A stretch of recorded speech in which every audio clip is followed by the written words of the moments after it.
Hey guys, and welcome back to another episode of Box Mining. And here we're doing a special report on what's really happening with the coronavirus infection that's kind of spreading around China.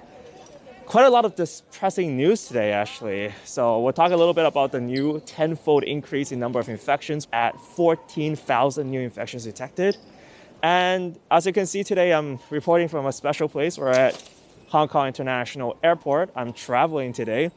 And you can see kind of like not many people are traveling. So if you look at the airport overall, it's very, very quiet. That's pretty much behind me. That's the main entrance getting into the airport. And you can notice there's almost, I would say there's almost an 80% reduction in the number of passengers traveling. And you can actually see as well a lot of people are wearing masks here, lots of precautions. It's what I've been telling you guys. Hong Kong, we're very, very prepared, especially after the SARS outbreak. Everyone here, they're wearing a mask and they're getting ready for, to fight this thing out. And also that's something that's quite funny as well is that when I was checking in today, they also asked, have I been traveling to China, etc. And obviously if I've been to China, if I did travel there, very likely I won't be allowed to go on the flight. So anyways, let's catch up on the news. And on the news, the biggest discussion obviously is the sudden rise in the increase in the number of confirmed cases for coronavirus in China. There is a confirmation of 14,840 new cases confirmed with coronavirus. And it's easy to point out this is 10 times more than the previous day.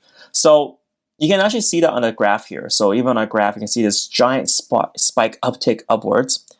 China explains the reason behind this being that they changed the diagnostic criteria, mostly because previously they required test kits for confirmation that a patient has this virus. But right now they can rely on a CAT scan to have this confirmation, and that is why they're saying that there are so many more confirmed cases. Now this really changes the landscape and the game a lot, because initially before we're saying that the number of cases is decreasing, or at least the official figures were presenting this. But today with this huge increase, a spike increase, we're back on a different trajectory, and it's very unclear whether China has contained the virus or not. And to put things in a little bit of a scary sense as well, something that they released is that the live virus was found in fecal matter. So this is kind of in line with something that we're discussing previously on this channel, because in Hong Kong, there was a case where sewer pipes have been linked to the infection of this virus. And now they're finding that the virus can live in fecal matter, which becomes a big problem. Because yesterday we're saying and pointing out that potentially what could be happening in China is that because sewer systems are not properly sealed off, sewer systems could potentially leak virus fumes into the city streets and infecting other people. So this might be one of the reasons why there's still such a strong number of cases in Hubei, and the containment, despite quarantine measures, are not containing the figures, are not reducing, it seems, the number of newly infected cases.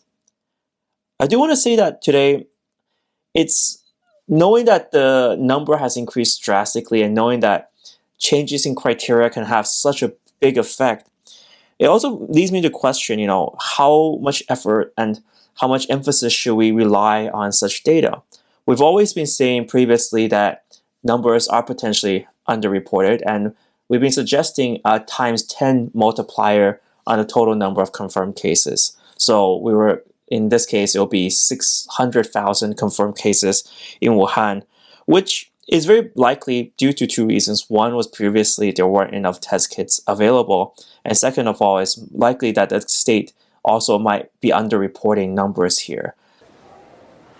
So I just got past security guys, and boy, there's just no line. It's like one of the best things in the world. Absolutely no one waiting to get the bag checks, etc.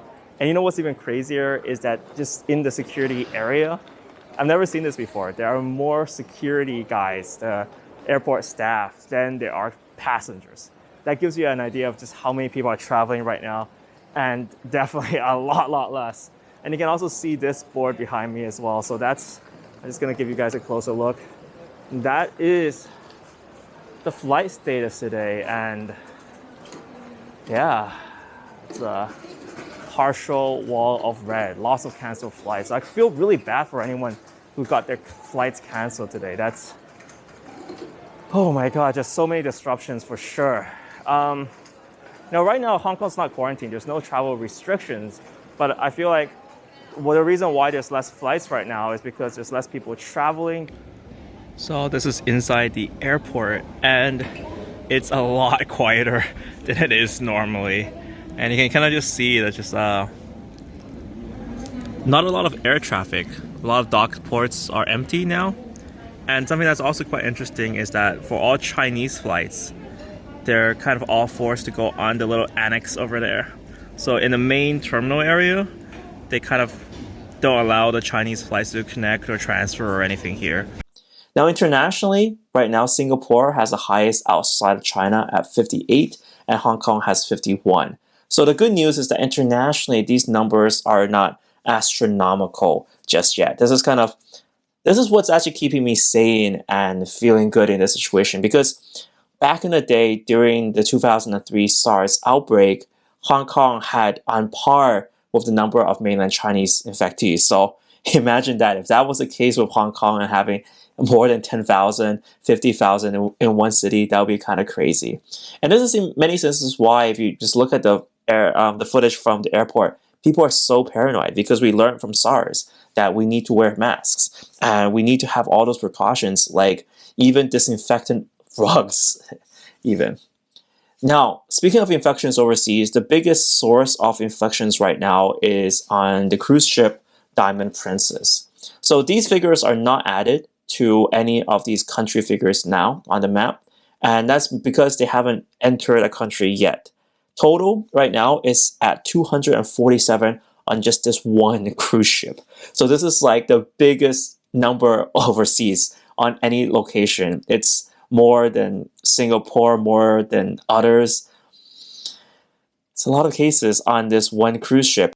Now we know that cruise ships are a potential hotbed for viral transmissions because it's close quarters, everyone is in contact with each other. But what's kind of surprising right now is that even more people are being added, despite people on a cruise ship being told that they can't leave.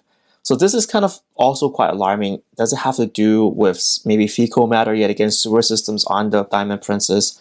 It's kind of unknown right now, and one of the biggest problems that I think we're going to have to deal with is how to deal with these cruise ships. What's kind of interesting is that there's other cruise ships. So for example, there's a cruise ship called the Westerdam, and it was having trouble docking because countries like Japan, Taiwan, Guam, Philippines, and even Thailand did not allow this cruise ship to dock. Now I found a dock in Cambodia, but yet again, Cambodia, I'm not sure if they have the best medical facilities to monitor the spread or to contain this virus. Because we've been speaking before, Cambodia doesn't have any cases, but is that because they don't have enough test kits? And this actually might be happening in quite a lot of Southeast Asian countries where they don't have enough test kits to deal with patients. And what we've seen on a report just today is that there was a tourist that traveled to Bali. So this is a Chinese tourist that traveled from China to Bali, but after returning back to China, he was discovered to have been tested positive for coronavirus, or COVID-19 if you want to call it. So that's actually quite surprising because, Indonesia's not really reporting that many numbers. And it could be the case that in Indonesia there are infections, but they're just not getting a confirmation because test kits are not available. So this is something definitely to watch out for, especially in Southeast Asian countries where they don't have the medical facilities to test for the virus. The virus actually requires quite an extensive test kit. For example, right now we know it requires PCR to magnify the genes of the virus and have an assay to test for it. So it's very expensive to test for it, and it's likely that countries in Southeast Asia, like Bali or in the rest of Indonesia, they might not be able to test it and deal with it appropriately. And it's something that I'm definitely very concerned about. And this is a quick footage from the flight. And as you can see, it is quite empty, with quite being an understatement. So obviously, flights are very, very strongly affected right now. This is the one going to Japan, and normally it's full, but now empty.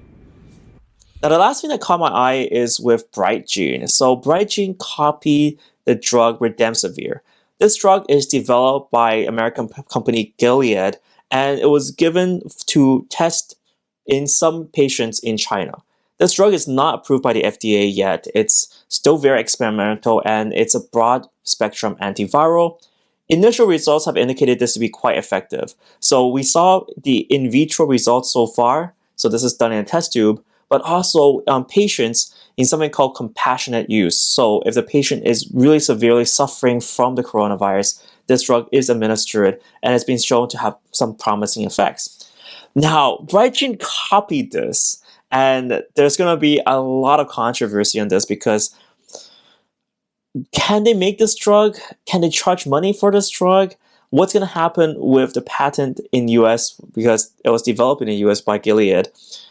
That's going to be interesting to follow in the future. Obviously, if they copy it and for mass production usage, they can probably distribute it around China.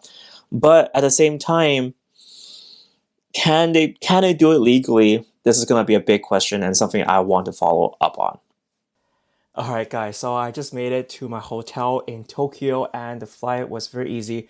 Hardly anyone on the flight, honestly. I didn't see a lot of people at all. I think it's like 5% full at max. It's been great to get out of Hong Kong for a little bit. Quite surprised here in Tokyo, the number of people wearing masks. Not as many as in Hong Kong. So actually, I guess like they feel it's a little bit further away from China, and maybe that's why they feel a lot safer here. In terms of flight as well, they actually made us fill extra forms in to make sure that we haven't been into Wuhan, we haven't been to Hubei province. So there are precautions for entering country, but it's also based on kind of truth telling. So I'm not sure if there's dishonest people entering the country, but that's a precaution they're taking right now. Anyways, guys, I'm going to try to update you guys in the future about what is happening, and hopefully this whole thing calms down a little bit. But anyways, guys, thank you so much for watching this video. Remember to click the little subscribe button down below and the little like button as well. Thank you guys so much for watching. See you next time.